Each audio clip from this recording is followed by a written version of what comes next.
Mark Brolin is an economist and geopolitical strategist. He is joining us live from London. Mark, thank you very much for joining us on this program, and it's good to see you.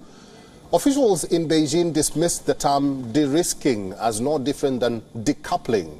Now they're trying a new strategy they're calling redefine the concept. The Chinese premier warned that risks shouldn't be exaggerated. He also says it should be decided by business leaders instead of governments. What do you make of the premier's statement, and what impact does de-risking have on the Chinese economy?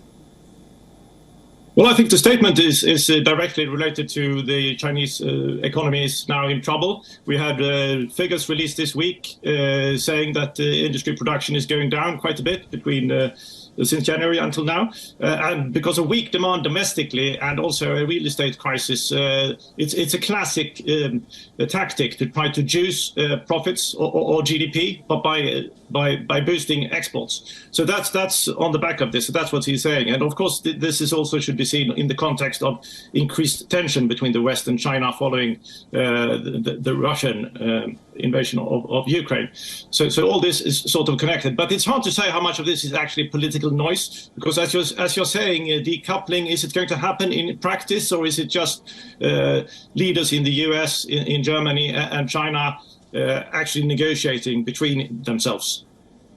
What about the impact that de-risking may have on the Chinese economy?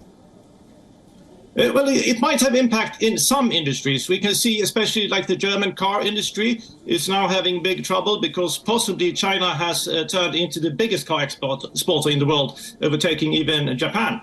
And the German economy is in even greater trouble. So they are not happy about this. So some industries might be affected, actually. And we have also the strategic industries, arms technology, for example, that will probably be affected in some ways. We have antibiotics industry, components going into the drugs industry, medicine industry in the US, that might be affected too, because it's seen as too dependent on China. But probably in the vast majority of industries, there might be lots of noise over the next couple of months or even years, but possibly not so much might happen. But in those industries that might happen, I think it might be a great opportunity for India to pick up the slack, since if West is decoupling just to some extent from China.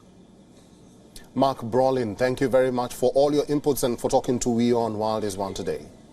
Thank you. WION is now available in your country. Download the app now and get all the news on the move.